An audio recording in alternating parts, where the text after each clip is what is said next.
Welcome to the dvm365. I'm News Channel Director Kristi Reimer. Louisiana veterinarian Amy Cangelosi has filed a lawsuit against Companion Animal Alliance, a nonprofit organization that operates the East Baton Rouge Parish Animal Control and Rescue Center. Dr. Cangelosi was fired from the shelter in October 2012, and she contends that her termination was in retaliation after she notified the Louisiana State Veterinary Board of alleged illegal practices and substandard conditions. CAA board member Ty McMains tells dvm360 that the alliance has no comment on the lawsuit, but adds that they've undergone a leadership change, installing the fourth executive director in 3 years. Go to dvm360.com for all the details of this ongoing story. The Lone Star tick, once considered a problem primarily in the southern United States, is gradually expanding its territory to other areas. This aggressive tick is now found in north-central states like Iowa and Wisconsin, and as far northeast as New York and Maine. The tick's widening range is due to milder winters, suburban growth, and the growing population of white-tailed deer and wild turkeys, common hosts for the tick. Check the dvm360 Tick Control Toolkit for preventive recommendations and client education tips. If your practice can't be found online, you might as well be invisible to a huge segment of potential clients. Here, Dr. Dave Nicol offers some great advice for getting your clinic found amidst the noise of the internet.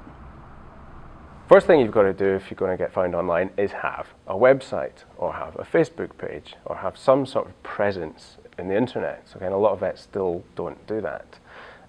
If you've got a website, then the next best way you're going to get found online is not because people know your URL. They're not going to go to yourvet.com just because you have that address.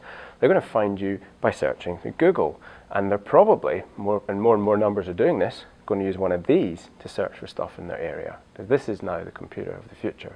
So using mobile devices to get found is essential. And what comes up when you search for things using your mobile is a little list of links based on Google. And these links have phone numbers. And that's the best way you're going to get to convert a client who's searching for something to turn that into a phone call, which means business for your practice. When you're building a veterinary hospital, starting from scratch is not always the best option. Here, architect Dan Chapel tells you what types of existing buildings are best for conversion. The best type of building to convert to an animal hospital is a building that is not too terribly old. That implies that it would have good electrical service and would be built to today's building codes. Also, you want to look for a building that doesn't have a lot of interior walls that you would have to demolish. So a building like a restaurant would be a good type building to convert to an animal hospital, because it'll have large areas of open space, good electrical service, maybe even some handicap bathrooms, some ADA compliant bathrooms that you can reuse. Oftentimes too, they have great parking lots with lighting. That's an expensive feature that you wouldn't have to replicate. And most likely they're in good locations.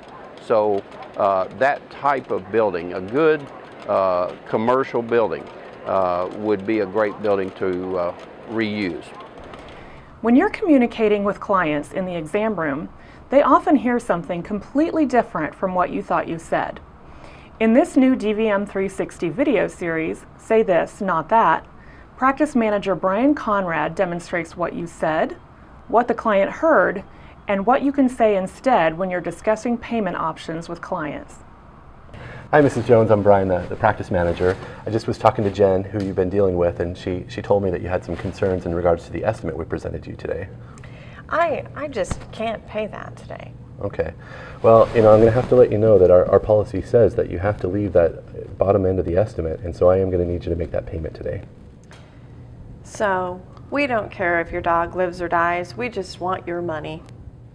I know if I was in your situation and I saw an estimate like that for my family, it would be tough to swallow.